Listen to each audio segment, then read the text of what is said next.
గంజాయికి ఆంధ్రప్రదేశ్ అడ్డాగా మారిందని మాజీ మంత్రి ఆర్కే రోజా అన్నారు. పుత్తూరులో డ్రగ్స్ విచ్చలవిడిగా సరఫరా జరుగుతుందని ఆరోపించారు. ఆమె కుప్పంలో గంజాయి సాగు చేస్తున్నారన్నారు. నగర నియోజకవర్గంలో విద్యార్థులు గంజాయి తాగి ప్రధాన ఉపాధ్యాయుని కాలర్ పట్టుకున్న ఘటన జరిగిందని గుర్తు చేశారు. రాజ్యాంగం అంటూ రాజ్యాంగానికి విరుద్ధంగా ఈరోజు వాళ్ళు తప్పుడు కేసులు పెట్టి వాళ్ళు చేస్తున్న హెరాస్మెంట్ చూస్తుంటే చాలా అసహ్యం వేస్తుంది. ఈరోజు వైఎస్ఆర్ కాంగ్రెస్ పార్టీ నాయకుల మీద కేసులు పెట్టి వాళ్ళని అరెస్ట్ చేసి కోర్టుకు తీసుకువెళ్లి కోర్టులో బెయిల్ ఇచ్చే లోపల ఇంకో పోలీస్ స్టేషన్ లో ఇంకో కేసు పెట్టి మళ్లీ ఇంకో కోర్టుకు తీసుకెళ్తాం. అక్కడి నుంచి బయటకు వస్తే మళ్లీ ఇంకో కోర్టులో కేసు పెట్టి ఇంకో చోటుకు తీసుకెళ్తాం. సుప్రీం కోర్టు క్లియర్ గా మార్గదర్శకాలు ఇవ్వడం జరిగింది.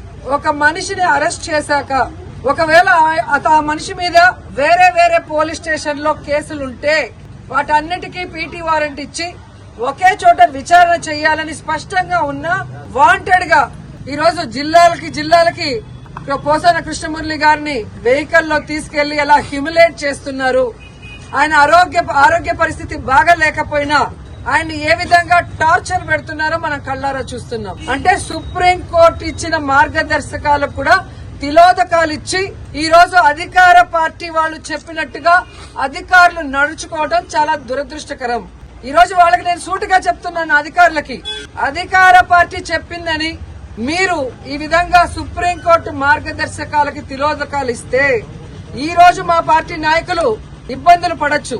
కానీ భవిష్యత్తులో రాబోయేది వైఎస్ఆర్ కాంగ్రెస్ పార్టీ. జగన్మోహన్ రెడ్డి గారు ముఖ్యమంత్రి అయిన తర్వాత నిబంధనలకు విరుద్ధంగా పనిచేసిన అధికారులని మా వాళ్ళని ఎక్కువ రోజులు జైల్లో పెట్టాలని తప్పుడు కేసులు పెట్టి అధికారులని మిస్యూజ్ చేస్తున్న కూటమి ప్రభుత్వ నాయకుల్ని ఎవరిని వదిలిపెట్టము. న్యాయబద్దంగా అందరినీ కూడా శిక్షిస్తామని. కూటమి ప్రభుత్వం తప్పుడు కేసులతో రాష్ట్రంలో అరాచకం సృష్టిస్తుందని మాజీ మంత్రి ఆర్కే రోజా మండిపడ్డారు. రెడ్ బుక్ రాజ్యాంగం అంటూ రాజ్యాంగానికి విరుద్ధంగా వ్యవహరిస్తుందని విమర్శించారు. వైసీపీ నాయకులపై కేసులు పెట్టి బెయిల్ పొందేలోపు మరో కేసును పెడుతున్నారన్నారు.